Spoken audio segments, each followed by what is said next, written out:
చప్పట్లు కొట్టుడు, జయ జయ నాదములతో ప్రభువుని కీర్తింపుడు. పితా పుత్ర పవిత్రాత్మ నామమునా మన ప్రభువైన యేసు క్రీస్తు కృపా, సర్వేశ్వరుని ప్రేమ, పవిత్రాత్మ సహవాసం మీ అందరితో ఉందునుగాక.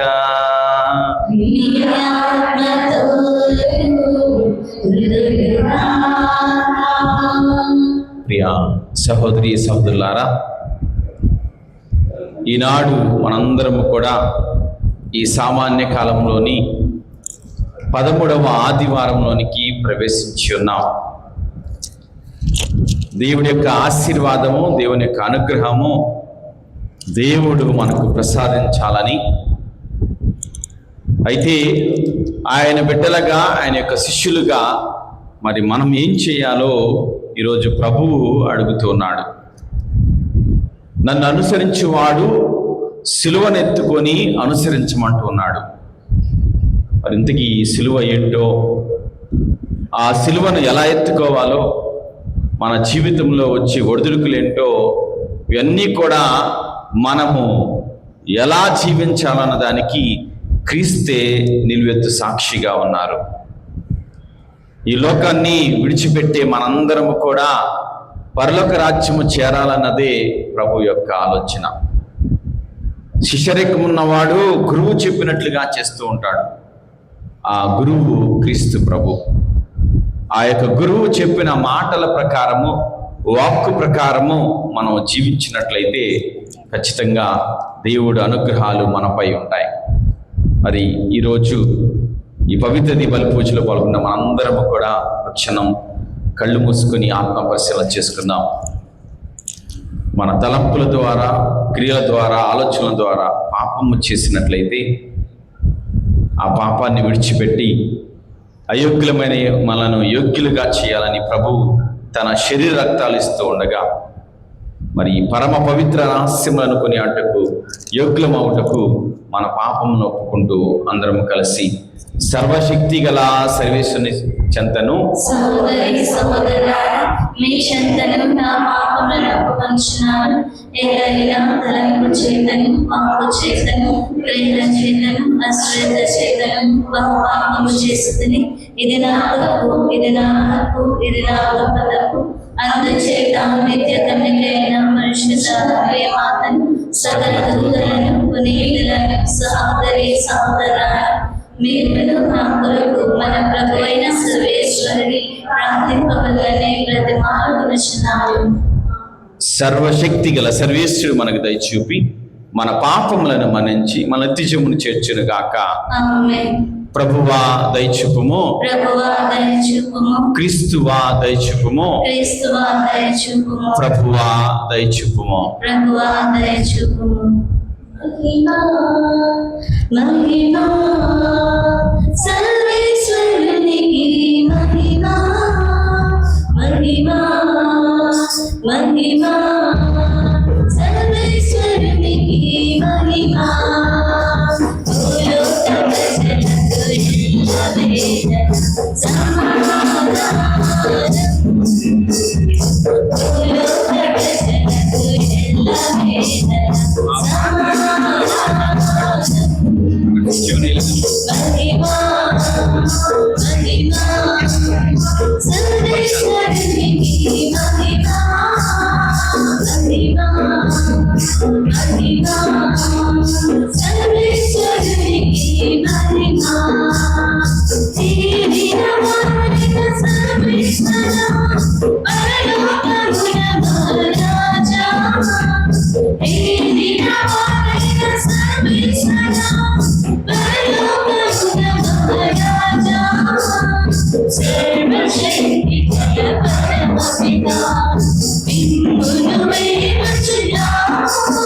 మీ దయనే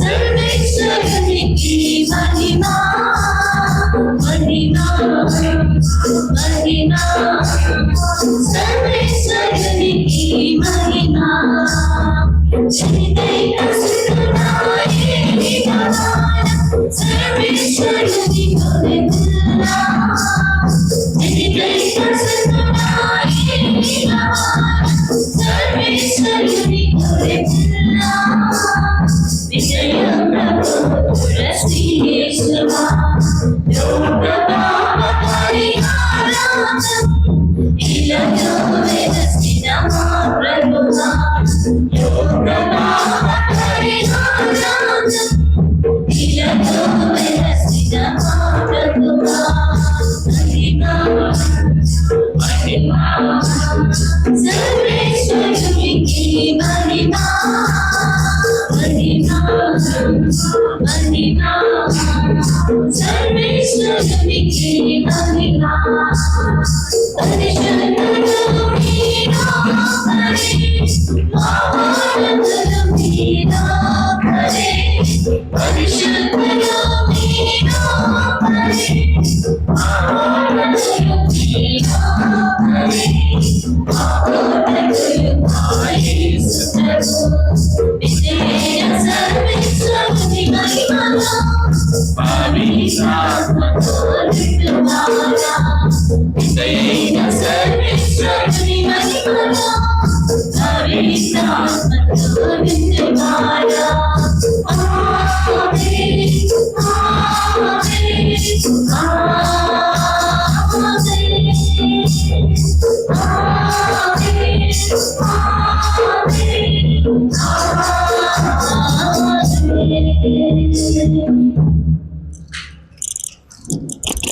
ప్రార్థించుదాం.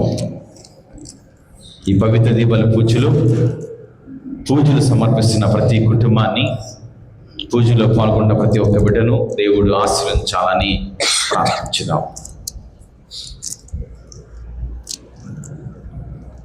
ఓ సర్వేశ్వర, నీవు మాకు దత్తతా వరమును దయచేసి మమ్మ వెలుగునకు చెందిన పుత్రులుగా చేసితివి.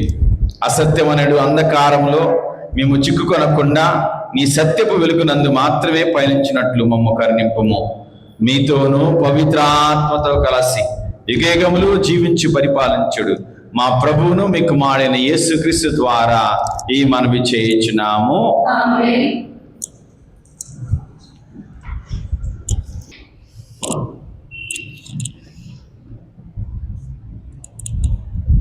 మొదటి పట్టణము రాజుల 2వ గ్రంథము 4వ అధ్యాయము 18వ వచనం నుంచి 11వ వచనం వరకు మరియు 14వ వచనం నుంచి 16వ వచనం వరకు. రాజుల 2వ గ్రంథము 4వ అధ్యాయము 8వ వచనం నుంచి 11వ వచనం వరకు మరియు 14వ వచనం నుంచి 16వ వచనం వరకు. ఒకనాడు ఎలీషా షునేము నగరమునకు వెళ్ళగా అచ్చట నివసించు ఒక సంపన్నురాలు అతనిని భోజనము చేయమని నిర్బంధించెను. అప్పటి నుండి ఎలీషా ఆ దశగా పయనించినప్పుడెల్లా ఆమె ఇంటనే అన్నము తినేవాడు. ఆమె తన పెనిమితో, ఈ అతిథి ఇన్నిసార్లు మన ఇంటికి వచ్చిపోవచున్నాడు, ఇతడు దైవభక్తుడు, మన ఇంటి మీద ఒక గది కట్టించి దానిలో పడుక, బల్ల, కుర్చీ, దీపము అమర్చుదము. అతడు వచ్చినప్పుడెల్లా ఆ గదిలో విశ్రమించును అని చెప్పెను. ఒక తడువ ఎలీషా షూనేమునకు వచ్చి తన కొరకు నిర్మించిన గదిలో విశ్రాంతి తీసుకొనెను. ప్రవక్త, మరి మనము ఈమెకు ఏమి సహాయము చేయుదము అని గెహజీని అడిగెను. అతడు, ఈమెకు సంతానము లేదు, పెనిమిటి కూడా ముసలివాడయ్యను అని చెప్పెను. ప్రవక్త ఆమెను నా ఎదుటకి పిలువమని చెప్పెను. ఆమె వచ్చి తలుపు చెంత నిలవబడగా ప్రవక్త, రానున్న ఏడు ఇదే సమయమునకు నీ కౌగిట బిడ్డ నుండును అని పలికెను. ఆమె అతనితో, అయ్యా, నీవు దైవభక్తుడవు, నాతో అబద్ధములు ఆడవలదు అని అనెను. ఇది ప్రభువు వాక్కు. పాటలు మనము 300. మన జ్ఞాన స్నానం వలన మనం క్రీస్తుతో సమాధి చేయబడి ఆయనతో ఒక క్రొత్త జీవితమును జీవితము. రెండవ పట్టణము పునీత చిన్నప్ప గారు రోమా పౌరులకు రాసిన లేఖ 6వ అధ్యాయము 3వ వచనం నుంచి 4వ వచనం వరకు మరియు 8వ వచనం నుంచి 11వ వచనం వరకు. రెండవ పట్టణము పునీత చిన్నప్ప గారు రోమా పౌరులకు రాసిన లేఖ 6వ అధ్యాయము 3వ వచనం నుంచి 4వ వచనం వరకు మరియు 8వ వచనం నుంచి 11వ వచనం వరకు. మనం అందరము క్రీస్తు యేసునందు జ్ఞాన స్నానము పొందినప్పుడు ఆయన మరణమునందు జ్ఞాన స్నానము పొందిందని మీరు తెలియదా? కనుక మన జ్ఞాన స్నానము వలన మనము ఆయనతో సమాధి చేయబడి ఆయన మరణమున పాలు పంచుకొంటిమి.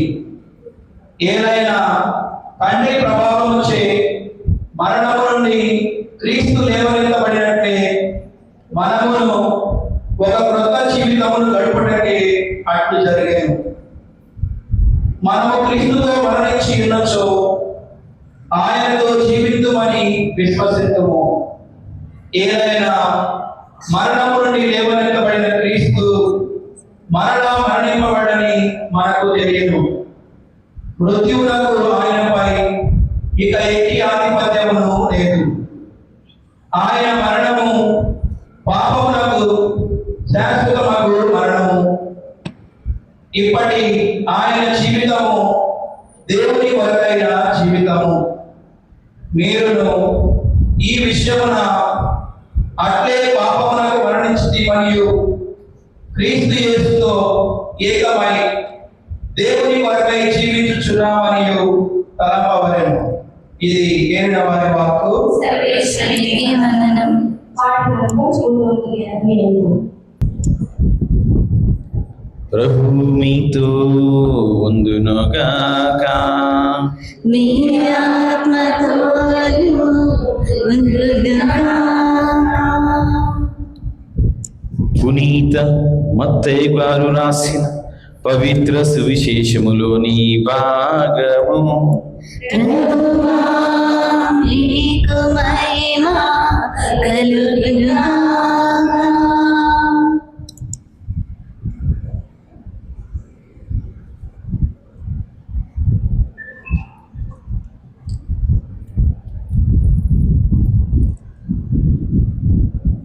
పదవ అధ్యాయము పరిశుద్ధ వచనములు 37 నుండి 42 వరకు.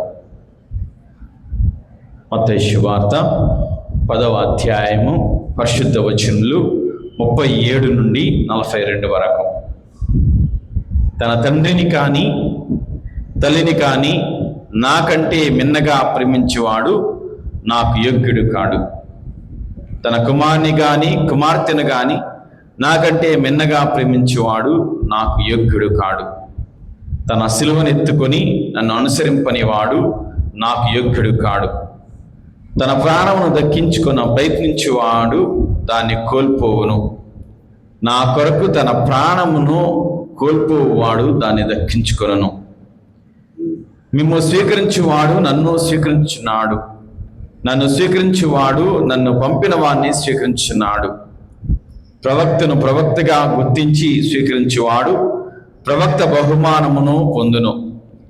నీతిమంతుని నీతిమంతుడిగా గుర్తించి స్వీకరించువాడు నీతిమంతుని బహుమానము పొందును. నా శిష్యుడని ఈ చిన్నవానిలో ఒకనికి ఎవడైనా ఒక గురుడెడు మంచి నీరసుకువాడు తన బహుమానము పోగొట్టుకున్నాడని మీతో నిశ్చయముగా చెప్పుచున్నాను. ఇది క్రీస్తుని సువిశేషము. క్రీస్తువా, మీ స్తుతి కలుగునుగాక.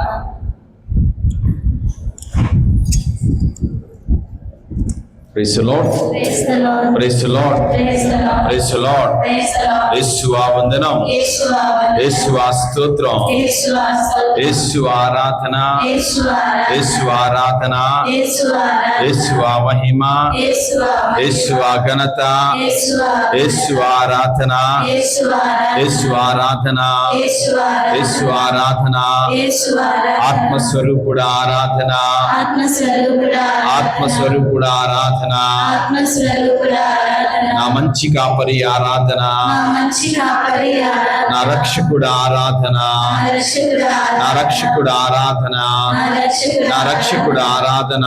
నా రక్షకుడా హల్లెలూయా, హల్లెలూయా. Hallelujah, hallelujah. హల్లెలూయా. హల్లెలూయా. ప్రియా సహోదరి సహోదరులారా, 13వ సామాన్య ఆదివారంలో మనందరము ప్రవేశించి ఉన్నాం. మరి ఈ వారము మనకు ప్రభువు ఇచ్చినటువంటి సందేశము శిష్యత్వము దేవుని అనుగ్రహము. ఒక గురువు దగ్గర శిష్యునిగా చేరిన వాడు గురువు చెప్పే పాఠాలు తర్ఫీదు వల్ల గొప్ప అనుగ్రహం పొందుతూ ఉంటాడు. ఆ అనుగ్రహం ఎలా పొందుతాడు అంటే ఆ గురువు చెప్పిన ప్రకారము జీవించే ప్రతి ఒక్క నియమాన్ని, ప్రతి ఒక్క సూత్రాన్ని పాటించడం వల్ల ఆ జ్ఞానము ఎక్కువగా వస్తూ ఉంటుంది. అటువంటి విధంగానే యేసు ప్రభువుని అనుసరించే మనందరము కూడా దేవుని యొక్క అనుగ్రహము అది వ్యక్తిగతంగాను, కుటుంబంగాను, లేకపోతే సంఘంగాను మనందరికీ ఇవ్వబోతూ ఉన్నాడు దేవుడు. అందుకే శిష్యత్వం అనేది ఒక దేవుని అనుగ్రహము. చాలా సందర్భాల్లో ఇదివరకు మనము అంతయ్య గారి యొక్క వయసులో ఉన్నప్పుడు వాళ్ళు ఏమనేవాళ్ళంటే మొట్టమొదటిగా పుట్టిన బిడ్డని దేవునికి అర్పిస్తాము అనుకునేవాళ్ళు. ఎవరైతే మొదటిగా పుడతారో వారికి ప్రథమ స్థానంగా దేవునికి అర్పిస్తే గొప్పగా ఉంటుందనే భావన ఆ తరం వాళ్ళకు ఉండేది. ఇప్పుడు తరం వాళ్ళని అడిగితే ఏం చెప్తారు అదే మాట. టీచర్ గారు మీకు 2 ఆడపిల్లలు ఉన్నారు, ఒక పిల్లని అమ్మగారికి ఇస్తారంటే అమ్మో నాకేం తెలుసు ఇప్పుడే, వాళ్ళ సంగతి అప్పుడు చూసుకుందాం అనే ఆలోచనతో ఉండొచ్చు. ఎందుకంటే ప్రియ సహోదరి సహోదరులారా, మన ఆలోచన బట్టే మన జీవితాలు ఉంటాయి, మన ఆలోచన బట్టే మన కుటుంబం ఉంటుంది, మన ఆలోచన బట్టే మన సంఘం కూడా ఉంటుంది. దేవుని యొక్క మార్గాన్ని, దేవుని యొక్క అనుగ్రహాన్ని పొందాలి అంటే ఆ శిష్యత్వంలో దేవుడు వారికి తోడుగా ఉంటాడు. అందుకే ఈరోజు మీ ముందు ఒక 2-3 చిన్న చిన్న ప్రశ్నలు వేస్తూ ఉన్నా. మొదటిగా, మనిషి గొప్పవాడా, మనస్సు గొప్పదా? రెండవదిగా, గుడి గొప్పదా, దేవుడు గొప్ప? గురువు గొప్పవాడా, శిష్యుడు గొప్పవాడా? ఆకలి గొప్పదా, అన్నం గొప్పదా? 4 ప్రశ్నలు వేశాను. ఇప్పుడు చెప్పండి, ఒక్కొక్కటి చెప్పండి. మనిషి గొప్పవాడా, మనసు గొప్పదా? మనసే గొప్ప.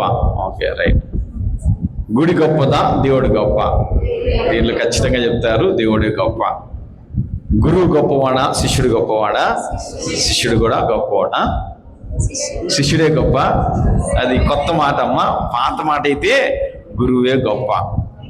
ఆకలి గొప్పదా, అన్నం గొప్పదా? ఆకలి గొప్ప. మనం అలా అనుకుంటే కష్టమే. రెండో విషయంకి వచ్చే చివరి మాట వచ్చేసరికి ఆకలి కన్నా అన్నం గొప్ప. కొంతమంది ఆకలి లేకపోయినా సరే తిను తిను అని పెడతా ఉంటాం. మరి చివరిగా, విశ్వాసి గొప్పదా, శిష్యుడు గొప్పవాడా? విశ్వాసి గొప్పవాడు శిష్యుడి కన్నా.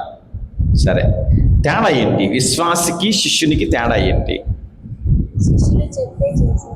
విశ్వాసికి యేసు ప్రభు అనుచరుడు, శిష్యుడికి తేడా ఏంటి? శిష్యుడు అంటే అమ్మా చెప్పు, ఏం కాదు, ఏదైనా చెప్తే చేస్తాడు. విశ్వాసి చెప్పకుండా చేస్తాడా? చెప్పకుండా చేస్తాడా? గురువు చెప్పిన కాంచి రండి రండి అంటే ఈరోజు ఎక్కువ మంది వచ్చారు. విశ్వాసి అంటే నమ్మేవాడు, శిష్యుడు అంటే నమ్మిన దాన్ని పాటిస్తూ నలుగురిని నడిపించేవాడే శిష్యుడు. విశ్వాసి అంటే నమ్మేవాడు, నమ్మగలిగింది. శిష్యుడు నమ్మి తను పాటిస్తూ నలుగురిని కూడా నడిపించేవాడే శిష్యుడు.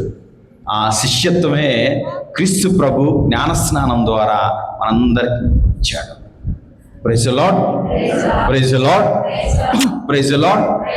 యోహాను శుభవార్త 8వ అధ్యాయము 31వ వచనం.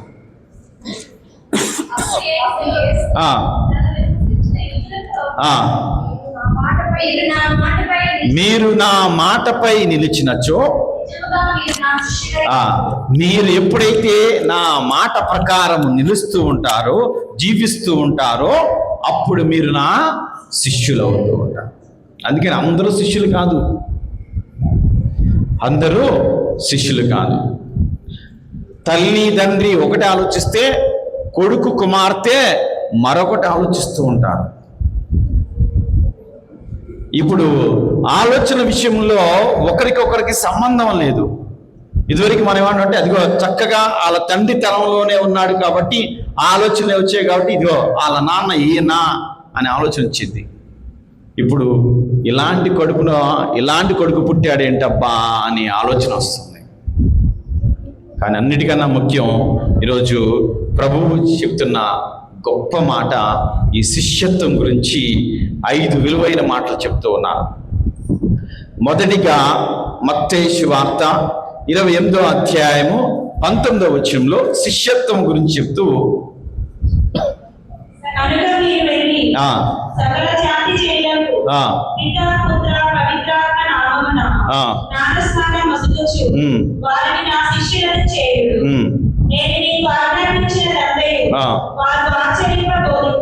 కాబట్టి చివరిగా మాట ఏమన్నారంటే, మీరు వెళ్ళి నా శిష్యులుగా చేయాలి.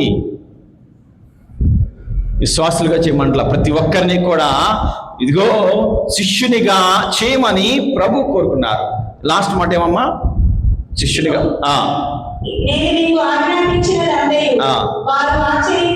కాబట్టి ఏదైతే చెప్పారో యేసు ప్రభు అదేం చేయాలంట? మనంతా ఆచరించాలంట. వింటాం కాదంట, ఆచరణలో పెట్టాలి. ఆచరణలో పెట్టడం అనేది కష్టం. అదే శిష్యుడిగా మొదటిగా చేయాల్సిన పని ఏంటంటే, ఒకసారి శిష్యత్వం వచ్చిన తర్వాత ఆయన ఏదైతే యేసు ప్రభు చెప్పాడో దాని ప్రకారము మనము చెయ్యాలి. ఇది మొదటి మాట. ఇక రెండవ మాట మత్తయి సువార్త 10వ అధ్యాయము 1వ వచనంలో చదివినట్లయితే,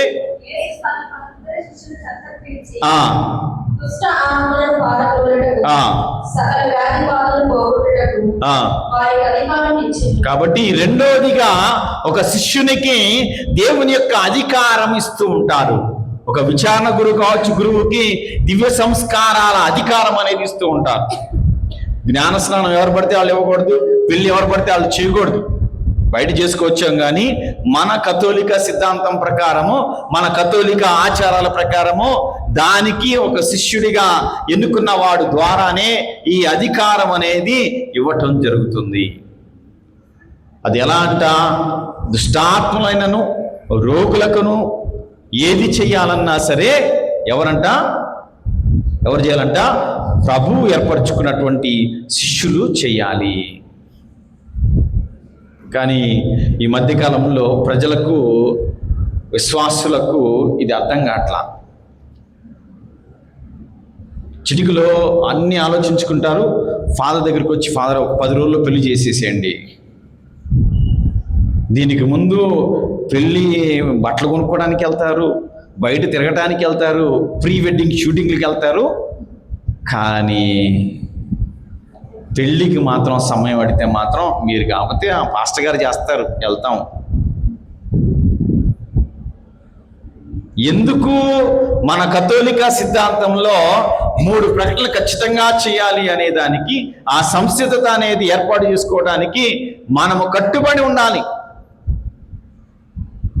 దానివల్ల ఆధ్యాత్మిక శక్తి అనేది, అదిగో పవిత్రాత్మ అనుగ్రహం అనేది ఖచ్చితంగా ఇదిగో దేవుడు ఏర్పరచుకున్న బిడ్డల ద్వారా ఇతరులకు ఇస్తూ ఉంటాడు.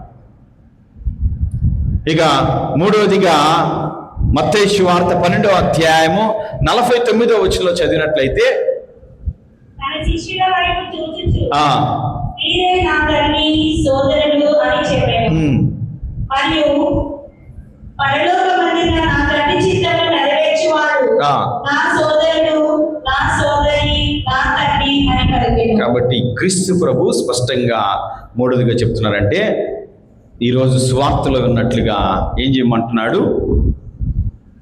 మత్తయి సువార్త 10వ అధ్యాయము 37వ వచనం, తన తండ్రిని గాని తన తండ్రిని గాని తల్లిని గాని నాకంటే భిన్నగా ప్రేమించువాడు ఆ. నాకు యోగ్యుడు కాడు. ఇప్పుడు అడుగుతున్నా, ఒక్క నిమిషం అమ్మా. హలో గర్ల్స్, మీకు డాడీ మమ్మీ ఎవరంటే ఇష్టం? అడుగుతున్నా మీ నలుగురిని. చెప్పరా? సరే, అబ్బాయిలను అడుగుతా. రే, నీకు డాడీ మమ్మీ ఎవరంటే ఇష్టం? మమ్మీ ఇష్టమా? ఎందుకు? దోశలు వేసి పెట్టిద్దానా? నీకు? హలో, ఎవరంటే ఇష్టం? చెప్పవా? చెప్తే రికార్డ్ అయిద్దానా? అలాగే పెద్దవాళ్ళని అడుగుతున్నా, ఇద్దరు అమ్మాయిలు ఉంటే, ఇద్దరు అబ్బాయిలు ఉంటే, లేదా అమ్మాయి అబ్బాయి ఉంటే మీకు ఎవరంటే ఇష్టం? అమ్మాయి ఇష్టం. కొడుకు అంటే ఇష్టమా? కూతురు అంటే ఇష్టమా? ఇద్దరు ఇష్టమే. బాగా చెప్తారు, ఎందుకంటే మీరు మంచి బిడ్డలు కాబట్టి. కానీ క్రీస్తు ప్రభుతో సంబంధం ఉండాలనుకుంటే, క్రీస్తు ప్రభువుని అనుసరించాలంటే ఆయన కన్నా మిన్నగా ఎవరిని ప్రేమించకూడదు. ఆయనే ప్రధాన ఆదరణకర్తగా దేవుడు మనకిచ్చి ఉన్నాడు.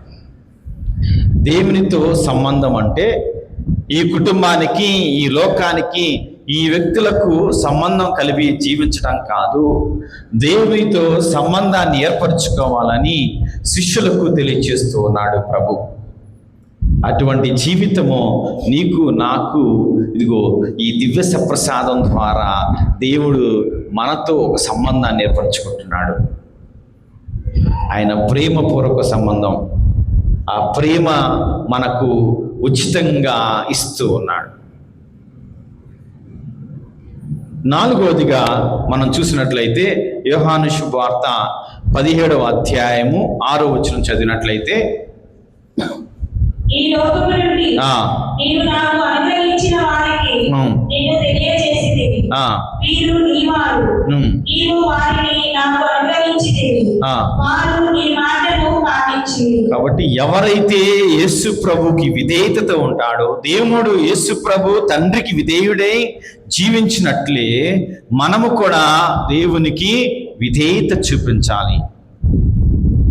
మన ఆస్తిపాస్తులు, మన ఇల్లు ఎంత సుందరంగా కట్టుకున్నా, ఎంత గొప్పగా కట్టుకున్నా, ఆయనకు దేవుని దగ్గరకు వచ్చినప్పుడు ఆ విధేయత అనేది ఉండాలి. మనలో గర్వం అనేది ఉండకూడదు. మనము దేవుడి దగ్గరకు వచ్చినప్పుడు మనం తగ్గించుకొని ఉండాలి అని ప్రభు శిష్యులకు తెలియజేస్తున్నారు. చివరిగా యోహాను శుభవార్త 1వ అధ్యాయము 36-37 వచనాలు చదివినట్లయితే, ఆ సమీపమున నడిచిపోవచ్చున్న యేసును చూచి, ఇదిగో దేవుని గొర్రెపిల్ల అనెను. అది విని యేసును వెంబడించిరి. కాబట్టి ఎప్పుడైతే ఇదిగో మనం గురువు గారి ఇదిగో సర్వేశ్వరుని గొర్రెపిల్ల అని అంటున్నారో, అదిగో అది తెలుసుకున్న వాళ్ళు దేవుణ్ణి అనుసరిస్తూ ఉంటారు. ఈ 5 ఉన్న వాళ్ళు మాత్రమే ఇదిగో దేవుని యొక్క బిడ్డలు కాగలరు. మరి ప్రస్తుత కాలంలో దేవుని బిడ్డలుగా ఉన్న వారికి దేవుడు ఎన్నో అనుగ్రహాలు ఇస్తూ ఉంటాడు. ఇదివరకు గురువు ప్రజల్లో కలిసేవాడు కాదు. ఇప్పుడు ప్రజల్లో కలవపోతే గురువు మంచివాడు కాదు. ప్రజలకు తగినట్లుగా జీవించాలా, లేకపోతే దేవుని అనుగ్రహాల ప్రకారం జీవించాలనేది ఇప్పుడు గురువులకు ఒక సమస్య అయిపోయింది. వాళ్ళని పొగడాలి, వీళ్ళు మంచిగా మాట్లాడాలి, అప్పుడు ఆ గురువు మంచివాడు. ఈ గురువు ఎప్పుడు చూసినా తిడతా ఉంటాడు, ఈ గురువు ఎప్పుడు మాకెప్పుడు కూడా ఇదిగో ఈ నియమ నిబంధనల గురించి చెప్తాడు కాబట్టి ఎప్పుడు మంచిగా ఉండడు అనే ఆలోచన కాదు. ఎప్పుడైతే మనలో నిస్వార్థంగా ఉంటామో గురువు యొక్క ప్రార్థన త్వరగా ఆ కుటుంబానికి చేరుతుందంట. అది ఈరోజు మొదటి పట్టణం మనం వింటూ ఉన్నాం. రెండవ రాజుల గ్రంథము 4వ అధ్యాయంలో మనము 8వ వచనం చదివినట్లయితే ఒకనాడు ఎలీషా షూనేము నగరమునకు వెళ్ళగా అక్కడ వసించి ఒక సంపన్నురాలు. కాబట్టి ఒక సంపన్నురాలు ఎలీషా ప్రవక్తను పిలిచి, ఇదిగో వెళ్తున్నప్పుడు మా ఇంటిలో ఆతిథ్యాన్ని స్వీకరించమంది.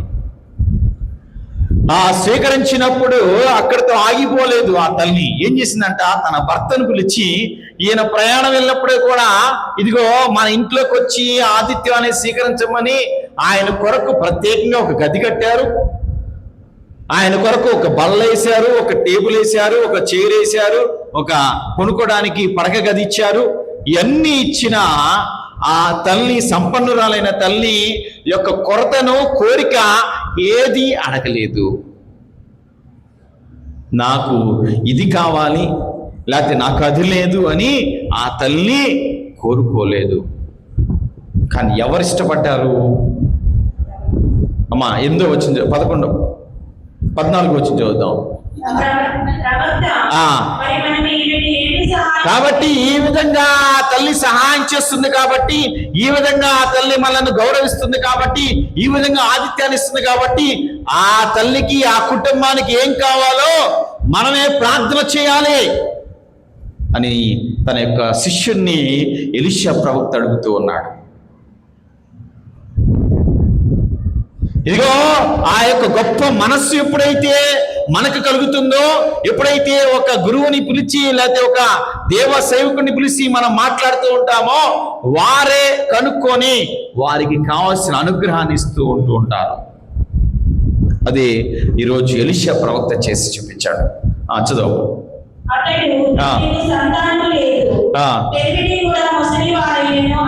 చెప్పాను.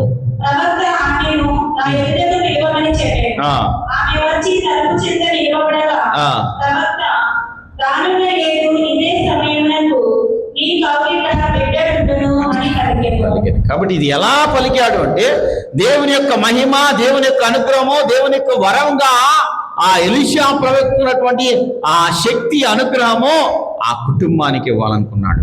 Praise Lord, praise Lord, praise Lord, praise Lord. Hallelujah, hallelujah, hallelujah. కాబట్టి ఒక కుటుంబంగా ఇది గుర్తుపెట్టుకోవాలి. ఒక గురువుని పిలిచినప్పుడు, ఒక గురువును ఆహ్వానించినప్పుడు, ఒక దైవ సేవకుని పిలిచినప్పుడు వారి ద్వారా మనకు కుటుంబానికి ఆశీర్వాదం రావాలి. ఎందుకంటే ఆ యొక్క దేవుని అనుగ్రహం పొందిన తర్వాత ఆ యొక్క అభిషేక వరము అనేది ప్రభువు శిష్యుల ద్వారా ప్రజలకు ఇచ్చి ఉన్నాడు. అలాగే ఈరోజు అది ఎవరి వల్ల జరిగిందంటే, దేవుని వాక్కు వల్ల, ఎలీషా వల్ల జరగలా, ఎలీషా మాట వల్ల జరగలా. దేవుని ఆత్మ ఆయనపై ఉంది కాబట్టే ఆ వాక్కు నెరవేరింది. ఎవరికైతే ఆ దేవుని ఆత్మ ఉంటుందో, ఎవరికైతే ఆ దేవుని శక్తి ఉంటుందో, ఆ వాక్కు నిజమవుతుంది. ప్రియా సహోదరి సహోదరులారా, దానికి తగినట్లుగా మీరంతా కూడా మన కొరకు, గురువుల కొరకు ప్రార్థించాలి. అటువంటి ఆత్మశక్తి వారిలో పరిపూర్తిగా ఉండాలని కోరుకోవాలి. వారిని ఈ లోకంలో ఉన్నటువంటి వ్యక్తిగా చూడకండి. తనలో ఉన్నటువంటి అభిషేకాన్ని, ఆ యొక్క శక్తిని మనం అందరం కలిసి ప్రార్థిస్తూ ఉంటే వారి ద్వారా ప్రతి కుటుంబము, ప్రతి సంఘము ఇదిగో దేవుని యొక్క అనుగ్రహంతో నింపబడుతుంది. Praise Lord, praise Lord, praise Lord. కాబట్టి రెండవదిగా 2వ పట్టణంలో చెప్తున్నారు పునీత పౌలు గారు, ఈ సమయంలో విశ్వాసులకు పాపం అనేది దగ్గర వస్తుంది.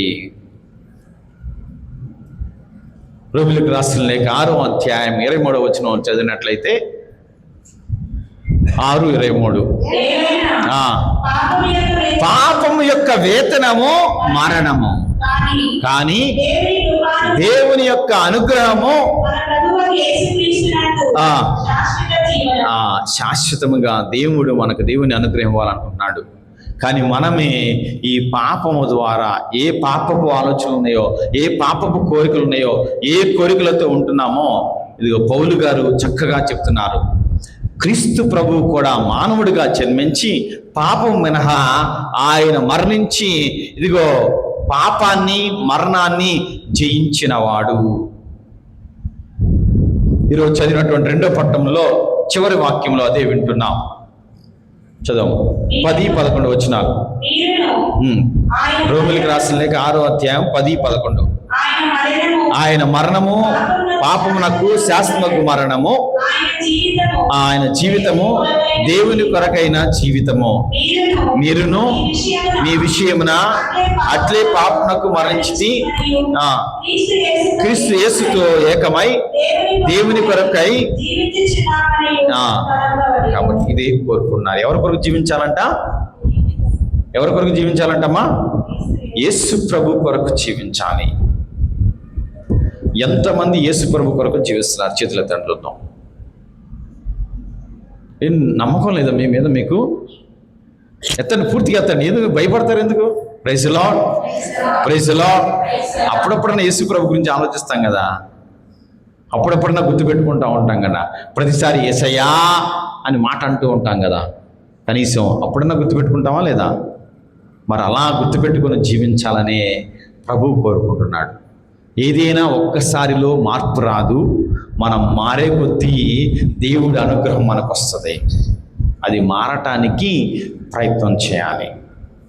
అలా ఎప్పుడైతే ప్రయత్నం చేస్తూ ఉంటామో దేవుడు మనను నడిపిస్తూ ఉంటాడు. చివరిగా ఈరోజు సువిశేష పట్టణానికి వెళ్దాం. సువిశేష పట్టణంలో మనము విన్నట్లయితే చదువు 38వ వచనం చదువుదాం. తన సిలువను ఎత్తుకొని కాబట్టి ఇంతకు ఏ సిలువ ఎత్తుకోవాలి? రోజు ఆ సిలువ తీసుకొని రోడ్డు మీద వెళ్తే సరిపోతుందా? ఏం చేయాలి? సిలువ ఎత్తుకోవడం అంటే ఏం చేయాలి? ఏం చేయాలి? ప్రార్థన చేయాలా? సరే, ఇంకేం చేయాలి? ఏం చేయాలమ్మా? సిలువను ఎత్తుకోవాలంటే ఏం చేయాలి? ప్రార్థన చేయమని అడుగుతున్నారు. ఇంకా ఉపవాసం చేయమని చెప్తున్నారు. ఇంకా దాన ధర్మాలు చేయమని చెప్తున్నారు. ఇంకా ఇవన్నిటికన్నా ముఖ్యం ఏం చేయాలంటే పాపాన్ని విడిచిపెట్టమంటున్నారు. రోమిలకు రాసిన లేఖ 6వ అధ్యాయము 6వ వచనం.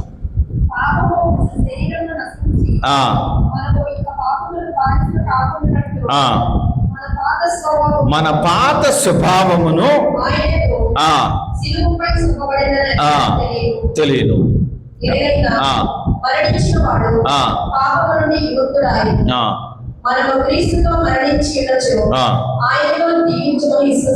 చలం. పాత స్వభావాన్ని, పాప జీవితాన్ని విడిచిపెట్టాలి. మనందరికీ తెలుసు సీతాకోక చిలక ఎంత బాగుంటుందో, ఎంతో సంతోషంగా ఉంటుంది. కానీ దానికి ముందున్నటువంటి దశల్లో చూసినట్లయితే గొంగలి పురుగుగా ఉన్నటువంటి దాన్ని మనం చంపాలనుకుంటాం. దాన్ని చూసే చేదర పుడుతూ ఉంటుంది. అది మనకు ఆవగింపుగా ఉండదు, యావగింపుగా ఉంటుంది.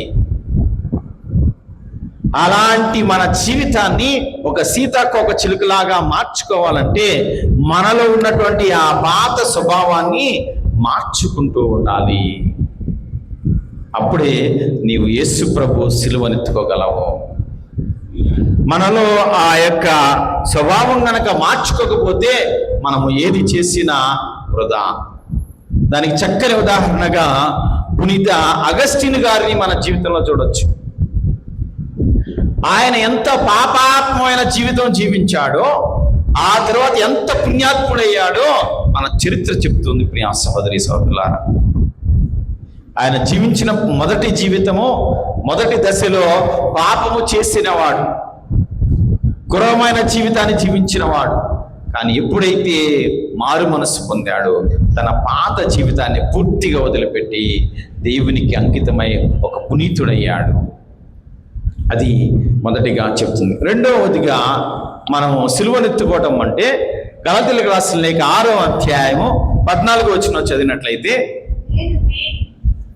గలతీయులకు రాసిన లేఖ 6వ అధ్యాయం 14వ వచనం.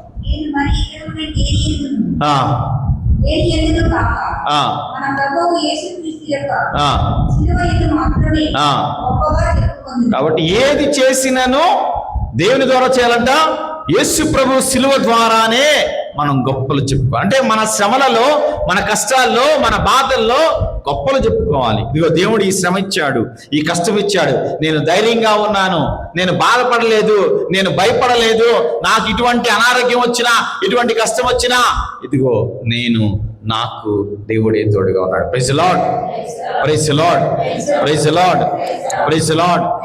ఎందుకంటే ప్రియ సహోదరి సోదరులారా, పునీత అసిసిపురి ఫ్రాన్సిస్ గారిని కనుక గుర్తు తెచ్చుకున్నట్లయితే, ఆయన ఇదిగో ఎంతో సంపన్నమైన కుటుంబంలో పుట్టినవాడు. ఆ సంపన్నమైన కుటుంబంలో పుట్టినప్పుడు తండ్రి అడుగుతున్నాడు, నువ్వు యేసు ప్రభుని విడిచిపెడతావా, లేకపోతే నా ఆస్తి పాస్తులు, నా పేరు ప్రతిష్టలు విడిచిపెడతావా అంటే, తను వేసుకున్నటువంటి బట్టలు సైతము విడిచిపెట్టి దిగంబడుగా యేసు ప్రభుని అనుసరించడానికి వెళ్ళిపోయాడు. అది మనము సిలువనెత్తుకొని నడవటం అంటే పరిపూర్తిగా ఈ లోక ఆశలు, కోరికలు అన్నిటిని పక్కన పెట్టడమే. రోమీయులకు రాసిన లేఖ 8వ అధ్యాయము 8-9 వచనాలు చదివినట్లయితే, శరీరానుసారముగా జీవించువారు దేవుని సంతోషపెట్టలేదండి. ఈ లోకానికి సంబంధించిన విధంగా మనం కట్టుకున్న బట్టలు కావచ్చు, మనం వేసుకునే వస్త్రాలు కావచ్చు, ఏదైతే ఉందో అది దేవుని, అమ్మా చెప్పండి, కొద్ది గట్టిగా చెప్పండి, ఇంకొద్ది గట్టిగా చెప్పండి. మీరు సంతోషంగా ఉండే దేంతో అంట, వాటితోనే. మనం వేసుకునే బట్టలు ఇది మ్యాచింగ్ అయిద్దా లేదా, అది సరిగా ఉంటుందా లేదా, దీని మీదే సగం టైం వేస్ట్ చేస్తూ ఉంటాం. కానీ యేసుప్రభు ఏమంటున్నాడు పౌలు గారి ద్వారా, చదువు ఒకసారి, మళ్ళీ ఒకసారి చదువు. శరీరానుసారముగా జీవించువారు యేసు ప్రభుని సంతోషపెట్టలేరు. చదువు. దేవుని యొక్క ఆత్మ ఉన్నచో శరీరమందు కాక ఆత్మయందు ఉన్నారు. క్రీస్తు ఆత్మ ఎవరి యందు లేదో ఆయనకు చెందరు. ఇది చక్కగా స్పష్టంగా ఈరోజు ప్రభువు తెలియజేస్తున్నారు. కాబట్టి ఇక ఈ అవకాశం మీకే ఇస్తున్నాం. శరీరానుసారంగా ఎక్కువగా ఆలోచిస్తారా, ఆత్మానుసారంగా జీవించాలనుకున్నారో అప్పుడే సిలువనెత్తుకోగలం. ఇక చివరిగా గలతీయులకు రాసిన లేఖ 5వ అధ్యాయము 24వ వచనం చదువుతాం. క్రీస్తు యేసుకు చెందిన వారు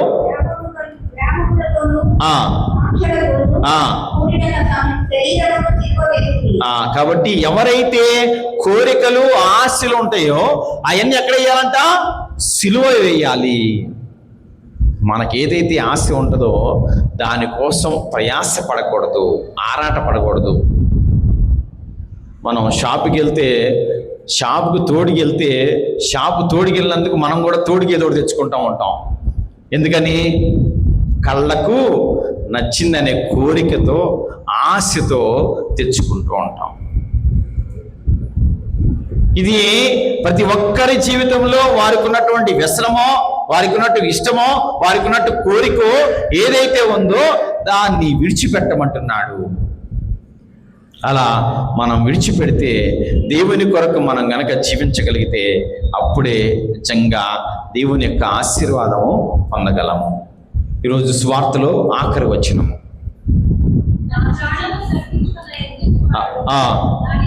దాన్ని కోల్పోవును, నా కొరకు తన ప్రాణమును దాన్ని దక్కించుకొనును. చదువు. నా శిష్యుడని మీరు చిన్నవారిలో 42 వచనం. నా శిష్యుడని ఆ. చిన్నవారిలో ఆ, ఒకనికి ఎవడైనానో ఒక గుక్కెడు మంచి నీరు ఇచ్చినచో తన బహుమానమును తన బహుమానము పొందుతాడని ప్రభు చెప్తున్నాడు.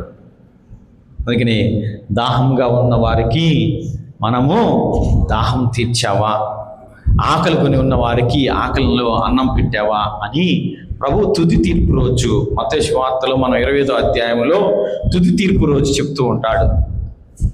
అలా మనము చేయగలిగితే అదే మనము దేవునికి ఇచ్చే గొప్ప జీవితం.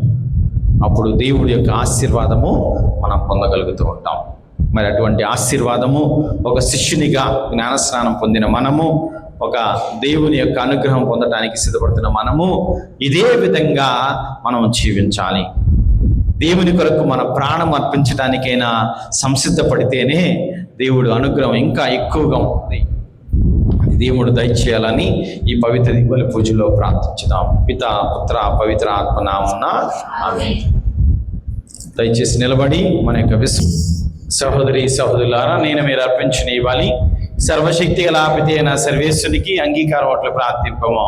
ప్రభు తన స్తుతి మహిమల కొరకును మన ప్రయేశముల కొరకును తన పవిత్ర శ్రీ సభ ప్రయేశముల కొరకును ఈ కర్మల ద్వారా ఈ బలిని స్వీకరించుగాక. ప్రార్థించుదాము. ఓ సర్వేశ్వర, నీ పరమ రహస్యముల నిర్వహణ ద్వారా మాకు సత్ఫలితమును ప్రసాదించున్నావు. మేము నీ పేరు మీదగా చేపట్టు సేవా కార్యక్రమములు నీ పవిత్ర వరములకు ఉపయుక్తముగా ఉన్నట్లు కరుణింపము. మా ప్రభు అయిన క్రీస్తు ద్వారా ఈ మనవి చేయించున్నాము. ఆమేన్. ప్రభువు మీతో ఉండునుగాక. మీ ఆత్మతోను ఉండునుగాక. నీ మనస్సులను ఉన్నతమునకు త్రిపుము. ప్రభువు వైపు త్రిప్పినాము. మన ప్రభువైన దేవునకు కృతజ్ఞత తెలుపుదము. కృతజ్ఞత తెలుపుట యుద్ధము న్యాయము. ప్రభు అయిన దేవా, పావన పిత, సర్వశక్తి గల అతి సర్వేశ్వర, మేము ఎల్లప్పుడూ ఈ చోటను మీకు కృతజ్ఞత వందమును మా ప్రభు అయిన క్రీస్తు ద్వారా చెల్లించుట యుక్తము, న్యాయము, ధర్మము, రక్షణదాయకము. ఏలైనా క్రీస్తు తన జన్మము ద్వారా పతనమైన మానవ స్థితిని నూతనీకరించెను.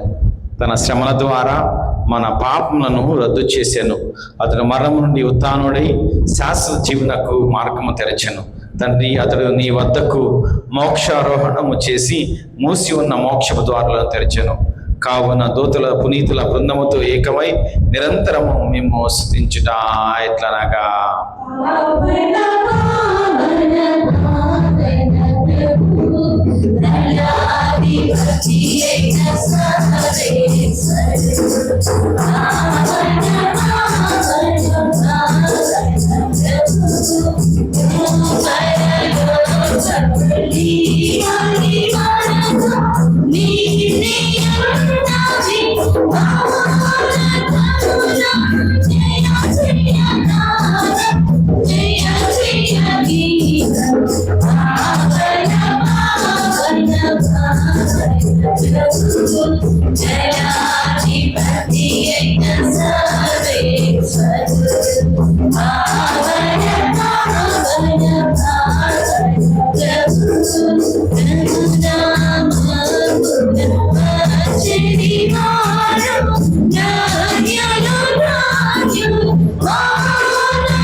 ఓ సర్వేశ్వర, నువ్వు నిజముగా పవిత్రవు, మా చేత మహిమ పరపటకు అర్హుడవు. నీవు మానవులను నిరంతరము ప్రేమించున్నావు. జీవన యాత్రలో వారికి సదా తోడై ఉన్నావు. నీ కుమారుని మీద ప్రేమతో ఇచ్చిన సమావేశమైన మా మధ్య నెలకొని ఉన్న నీ కుమారుడు స్తుతిపాత్రుడు. ఒకనాడు తన శిష్యులకు పవిత్ర లేఖను వివరించి రొట్టెను త్రుంచి పంచి ఇచ్చెను. అట్లనే ఈనాడు మన మధ్య కూడా ఈ పవిత్ర కార్యము నెరవేర్చుచున్నారు. కరుణామైన తండ్రి, నీ పవిత్ర ఆత్మను పంపి ఈ కానుకలైన అప్పరసములను పవిత్ర పరమని ప్రతిమాలుకొనుచున్నాం. ఈ విధమున ఇవి మా కొరకు యేసుక్రీస్తు శరీర రక్తములు అగునుగాక.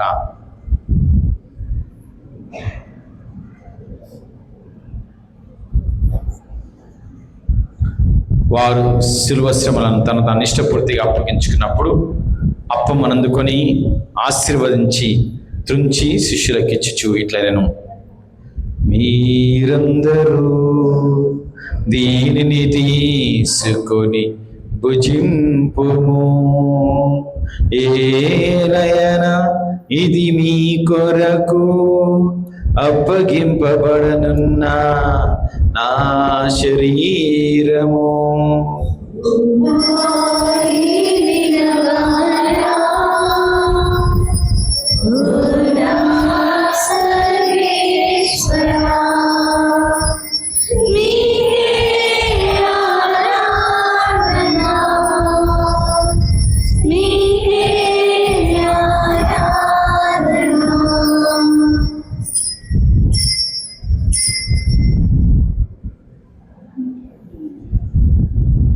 ఆ విధమునే భోజనానంతరము పాత్రమునందుకుని మరలా కృతజ్ఞతావందములు చెప్పి స్తుతించి శిష్యులకిచ్చుచు ఇట్లనెను, మీరందరూ దీనిని తీసుకొని దీని నుండి పానము చేయుము.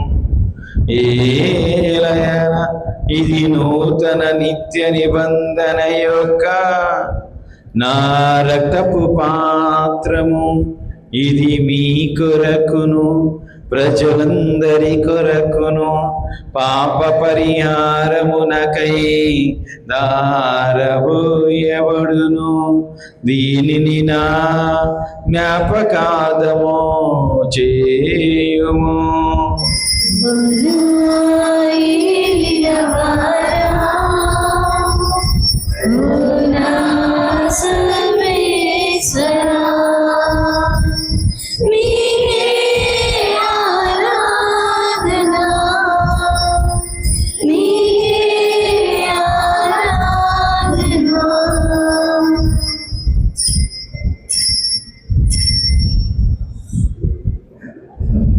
ఇది విశ్వాస రహస్యము. ప్రభువా, మీ మరణమును ప్రకటించడము, మీ ఉత్థానమును చాటెదము, మీరు మరలా వచ్చు వరకు వేచి ఉందుము. కావున పావన పిత, నీ కుమారుడైన యేసుక్రీస్తు జ్ఞాపకార్థ బలిని కొనియాడుచున్నాము. అతడు శిలువపై అనుభవించిన శ్రమల మరణము ద్వారా నీవు అతని ఉత్థాన మహిమలోను నడిపించుటయును నీ కుడి పక్కన కూర్చుండ చేయుట ఇప్పుడు మేము స్మరించుకొనుచున్నాము. అతడు మరలా వేయించేనంత వరకు జీవనదాయక అప్పమ్మను దీవెన పాత్ర మీకు సమర్పించుచు ప్రేమపూరితమైన ఈ కార్యమును ప్రకటించుదము. ఈ శీస అర్పణను కనికరంతో వీక్షింపము. మాకు అందింపబడిన క్రీస్తు పాస్కా బలి మేము ఇప్పుడు కొనియాడుచున్నాము.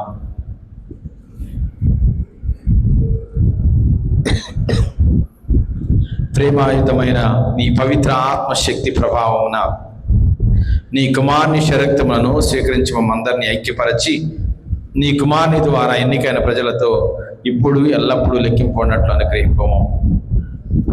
సర్వశక్తి గలిపిత ఈ పవిత్ర పరమరహస్యమందు భాగస్థులమైన మాకు నీ పవిత్ర ఆత్మ ద్వారా జీవమును దయచేయము. నీ కుమారుని రూపమున పోలి ఉన్నట్ల మమ్ము తీర్చిద్దుము. మా లియో జగద్గులను, మా భాగ్య పీఠాధిపతిని, తదితర పీఠాధిపతులను, యాజకులను, మఠవాసులను, టీకులను మరియు ప్రజలందరితో పాటు మమ్మందరినీ ఐక్యబంధమునకు స్థిరపరపము. శ్రీసభలోని విశ్వాసులందరూ విశ్వాస వెలుగులో ఆయా కాలములకు సంబంధించిన సంకేతములను గమనించుచు స్వార్థ వ్యాప్తికి భక్తితో అంకితమైనట్లు జీవింపునట్లు చేయుము. మేమందరి అవసరమును గుర్తించి వారి సుఖ దుఃఖములను భయాందోళనను పంచుకొనుచు వారికి రక్షణ శుభవార్తను విశ్వాస పాత్రముగా అందించినట్లు చేయుము. ఈ విధంగా వారితో కలిసి మేము నీ రాజ్యం వైపు పురోగింపునట్లు సహాయపడము. క్రీస్తు శాంతిలో విశ్రమించు మా సహోదరి సోదరులైన వారందరినీ జ్ఞాపకం ఉంచుకుందాము. మృతులందరినీ ముఖ్యముగా నీ యందు విశ్వాసం గల వారు ఎవరని మీరు ఎరుగుదురు. వారిని కూడా జ్ఞాపకం ఉంచుకొనుము. మీ ముఖ కాంతిలో వారు ఆనందించినట్లు కృప చూపము. పునరుద్ధానమందు వారికి సంపూర్ణ జీవం ప్రసాదింపము. ప్రత్యేకించి ఈనాడు ఈ పవిత్ర దీపాలు పూజ సమర్పిస్తున్న కుటుంబాలు ఇక్కడ చేరి మిమ్మల్ని దేవునికి సమర్పిస్తూ ప్రార్థిస్తున్నాను. ఓ సర్వేశ్వర, మా ఇహలోక యాత్ర ముగించుకొని మేము నిత్య నివాసము చేరినట్లు మాకు దయచేపుము. అక్కడ మీతోనూ దేవమాతయు పరిశుద్ధ కని అయిన మరియమాతోనూ ఆమె భర్త పుణ్య జోజప్ప గారితోనూ పుణ్య అపోస్తులతోనూ వేద సాక్షులతోనూ పుణ్య డాన్ బోస్కో గారితోనూ సకల పుణ్యతో కలిసి సదాకాలము జీవించుచు నీ కుమారుడైన క్రీస్తు ద్వారా మేము స్తుతించి మహిమపరచెదము.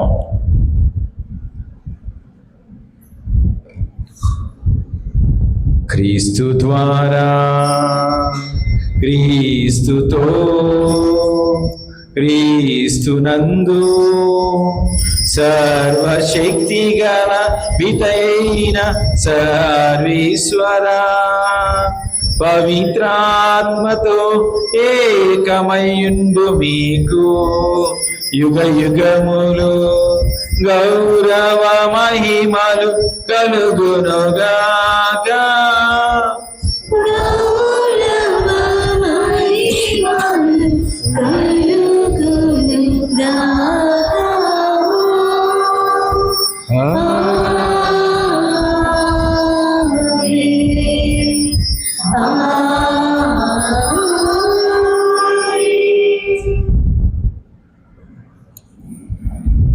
దయచేసి మనందరం నిలబడి మన ప్రభు ఇచ్చినటువంటి పరలోక ప్రార్థన జపించుదాం. పరలోకమందున్న మా తండ్రి, మీ నామం పూజింపబడును గాక, మీ రాజ్యం వచ్చును గాక, మీ చిత్తము పరలోకమందు నెరవేరినట్లు భూలోకమందు నెరవేరును గాక. ఆనాటికి కావలసిన ఆయనము మాకు నీటికి అనుగ్రహింపు. పడిన వారిని మేము మన్నించినట్లు మా అప్పులను మీరు మన్నించండి. మమ్మల్ని శోధన యందు ప్రవేశింపనివ్వక కీడుల నుండి మమ్మల్ని రక్షించండి. ప్రభువా, అన్నిటిలోని మమ్మల్ని రక్షింపము. మా రోజులలో మాకు శాంతిని ప్రసాదింపము. మీ దయానుగ్రహంలో పాపముక్తులను చేసి అన్ని కలుతున్న సర్వదా కాపాడము. మేము మోక్షాన్నమును మా రక్షణ యేసుక్రీస్తు ఆగం నిరీక్షించుచుందము.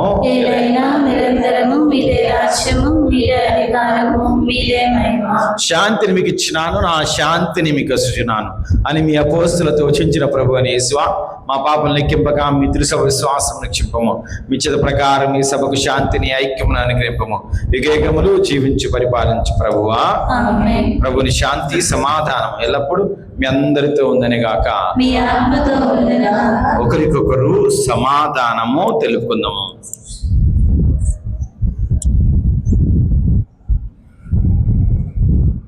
సర్వేశ్వరుని గొర్రెపిల్ల, లోక పాపములను పరిహరించు ప్రభువా, మాకు దయచూపుము.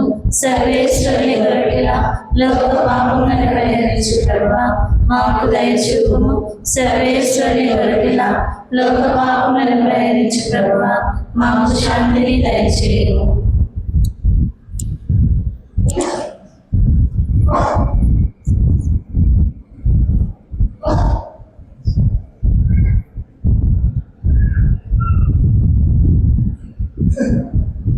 ఇదిగో సర్వేశ్వరుని గొర్రెపిల్ల, ఇదిగో లోక పాపములను పరిహరించు ప్రభు.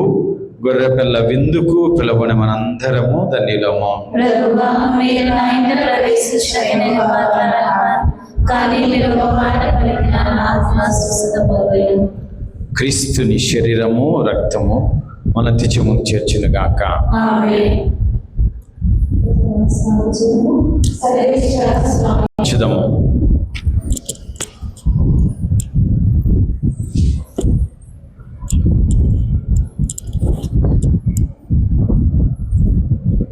ఓ ప్రభువా, మేము పాలు పంచుకున్న ఈ దివ్య బలి మేము స్వీకరించు వరప్రసాదము మాకు నూతన జీవం మోసుకున్నట్లు కరుణింపము. తద్వారా మేము ఈ లోకములో నీ ప్రేమకు సాక్షులుగా జీవింపగలుగుతాము గాక. మా ప్రభు అయిన క్రీస్తు ద్వారా ఈ మనవి చేయించున్నాము. ఆమేన్. ప్రభు మీతో ఉందని గాక. మీ ఆత్మతో ఉండును గాక. శిరములు వంచి దేవుని ఆశీర్వాదాలకై ప్రార్థించుదాం. సకల ఊరటకు నిలవైన సర్వేశ్వరుడు మేము మెండుగా ఆశీర్వదించి మీ జీవిత కాలమున మీకు శాంతితో నింపును గాక. ప్రభు మేము అన్ని చింతలను విమోచించి స్వచ్ఛమైన దేవుని ప్రేమతో మీ హృదయములను నింపునుగాక. ఆమేన్. ఉన్నతమైన దేవుని వరములకు విశ్వాసము, నమ్మిక, ప్రేమను ప్రభు మీకు అమితముగా దయచేసి మీ ఇహలోక కృషిని ఫలింపచేసి మీరు సంతోషముతో నిత్య జీవితంలో ప్రవేశించినట్టు కృప చూపునుగాక. ఆమేన్. సర్వశక్తి గల సర్వేశ్వరుడు పితా, పుత్ర, పవిత్ర ఆత్మదేవుడు సదా అందరినీ కాచి కాపాడనుగాక. ఆమేన్. పూజ సమాప్తమైనది. దేవుని ప్రేమలో సేవలో జీవించండి. సర్వేశ్వరునికి వందనాలు. సాగెదయే